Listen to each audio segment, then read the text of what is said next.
Hey Kids Creek friends, it is Miss Erin and I am here with our very first lesson from our Kids Creek to Go box. Oh, Kids Creek, almost hit me in the face. And it's upside down. Okay, Kids Creek to Go box. You'll notice inside this box is everything that you're gonna need for every story that we read from now until about Christmas time. Wow.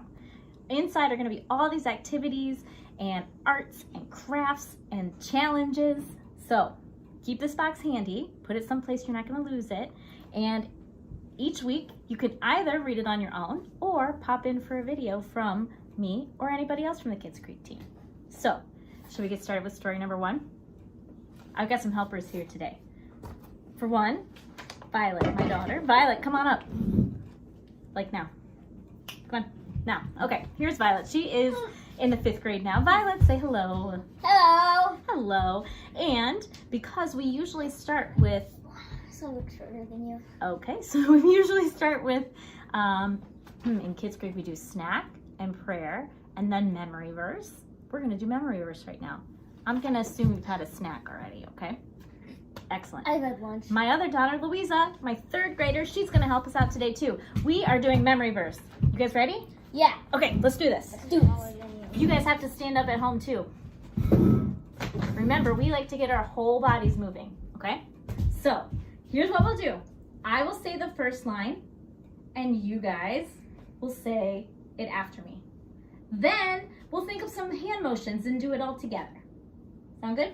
Good. Perfect. Okay. Then God looked over.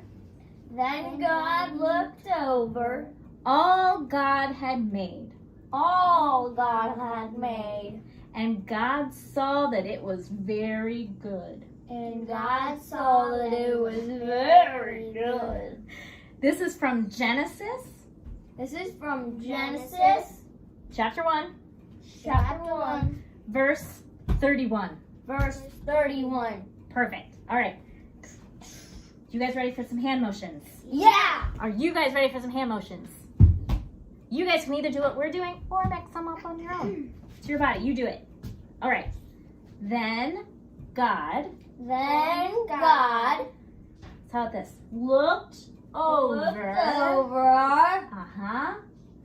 All that All God had made. all that God had made. Hmm. And God saw, he saw Saw that it was very good. Genesis Genesis 1, 1, verse 31. verse 31. Boom. How did it go for you guys at home? Good? All right. Nice job. We'll practice more next week. Yep. All right. Get out of here, you. Thank you. Okay. That was a joke. So today's story is actually one of the first ones in the New Testament. The New Testament is the second part of the Bible. The Bible has 2 parts. If the second one is called the New Testament, what do you think the first one's called? The Old Testament. The Old Testament. And that's where you'll find stories about Moses and Noah and Elijah and all of the good ones. They're all pretty good. New Testament, we have stories about Jesus' life and then his death and resurrection and the start of the new church and a bunch of letters. And we're getting way ahead of ourselves. Today's story is just one. It's one we usually tell around Christmas time. This story is called Jesus is Born. Now, shall we? We shall. We shall. Okay. So let me tell you about how Jesus was born, because this is a pretty big deal. Jesus is God on earth. Right? So Jesus' mother was a young woman named Mary, and Mary was engaged to be married to a man named Joseph. Okay, so we've got Mary and Joseph, and they're going to get married. And then an angel comes down one day to Mary and says, hey, Mary, you're going to have a baby, and you're going to name him Jesus. And she says, I'm not even married. I can't have a baby right now. And the angel says, watch and see what God's going to do. And Mary says, okay. So Joseph finds out then that Mary's going to have a baby. And Joseph says, oh, but we're not married. It's not my baby. I don't feel like I can marry her. And what do you think he says? He says, no, thank you. He wants to say no, thank you. And then an angel comes to him too in a dream. And the angel says, no, everything is fine. She's only pregnant by God. Joseph, you're to marry her. Trust me. You're going to have a son named Jesus. He's going to save the world. And so Joseph wakes up and he decides he's going to marry Mary anyway.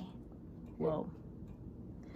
Now, it was getting close to the time for Jesus to be born. Maybe you know someone who's about to have a baby. You know that their bellies are usually this big. They're really uncomfortable. But they had to go to a town called Bethlehem. Why? Because a king had asked everybody in his kingdom to come and be counted. Now, we do something like this now, but we get to do it online or in the mail. But back then, they had to go to some city where the dad was from. So they went to Bethlehem, and it came time for the baby to be born. Ah! You were probably born in a safe place, like a hospital. But when Jesus was born, his mother wrapped him in strips of cloth, swallowed him up, and then she laid him in a manger. A manger is a place where animals eat and drink from. Not quite a hospital, huh? But there was no room for them anywhere else. So that same night, out in some fields, there were these farmers who were taking care of their sheep. The shepherds were there. And they were visited by another angel of the Lord who said, don't be afraid, but the Savior, the Lord, he's been born today. You're going to find him as a baby in a manger. Go see. And when the angels returned to heaven, the shepherds looked at each other and were like, let's go check that out. Let's go find this baby they're talking about. And that's the end of today's story. Cliffhanger. I wonder, cliffhanger, right? I got a couple questions here, right? Hmm? And we're going to pause and let you at home say them back to us too. Now, who were the first people to find out that the baby was born? From this story. Who did you hear? I think it was the shepherd. It was the shepherds. But wait, this is God we're talking about. Like the God who created everything. And he came down to earth as a baby and he told the shepherds first? Why didn't he tell like a famous person instead? Like, why didn't he just tell the king?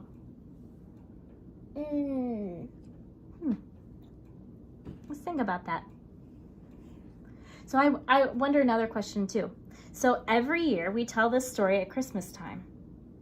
Why do we reread stories from the Bible every year? Why do you think we do that? Maybe so we can get a better understanding of what happened. That's a really, yeah. Maybe. What do you think? Now, while you're thinking of that, flip over a couple pages in your to-go box. You're going to find a painting. Looks like this. And this painting comes from a painter who lived in West Africa. And he thought that that night might have looked like this. You see baby Jesus and the fire and some shepherds. And here's Joseph in the back. And you see baby Jesus in his mom's lap. Yeah. Look how proud Mary looks. I wonder though, that's very different from the way I pictured it in my head. How is it different from the way you pictured it? Or is it not different at all? Maybe not. Oh, so at the library, do you ever, what are some of your favorite books to get? What style of books are they? Science fiction. Science fiction. What else? Non-fiction. Non-fiction. National Geographic books. National Geographic books. Remember the series by Raina Telgemeier? Mm-hmm. Smile and Guts. How about Dogman? Yeah. Do you know what they call those types of books? Graphic novels. Graphic novels. I got a challenge for all you today. Inside your Kids Creek to Go box, I gave you all some paper that looks like this. If you want to, try to make a graphic novel telling of this story. What would you put in the first box? How about the second one? Sometimes, I'll give you a hint. Sometimes I like to start with the last box. So this one, and this might be the shepherd saying, we gotta go see what this is all about. And up here in the first one, it might be the angel telling Mary, you're gonna have a baby. And then you get to, what would you do after that one? I would go here saying Maybe this one's second? that one, like, draw a picture of it, but then in this one, I would do like Gabriel thinking, what am I gonna, not Gabriel, Joseph? thinking, Mhm. what am I gonna do? Maybe. And then the baby being born? Mm-hmm. Maybe. You're welcome to do it however you want to. Give it a try. And if that's not your favorite thing to do, I got another challenge for you. Go and tell a grown-up all about this story. Tell them everything that you remember that you heard. I bet they've never heard it quite like you can tell them before. And if that's not fun enough, you can also act it out, just like we do in Kids Creek. Grab a baby doll or a stuffed animal, grab a couple of your friends if you're seeing people right now, and if you're not, more stuffed animals are always fun and safe. And stuffed animals are really good listeners. And they're very good listeners. So act it out, make a little play out of it. If your parents would like to, you can post anything, any picture or video on Instagram or Facebook. They can hashtag it SCCMI. That way, when I search there, we can find it on the Kids Creek team and see what you're up to. Now, thank you for listening. Thanks for watching. Next time, we'll be in story number 2, where Jesus' family has to go down to Egypt. Pretty exciting. Whoa. All right, friends, we miss you. We love you. Bye. We're praying for you. Stay safe. Stay safe. Bye.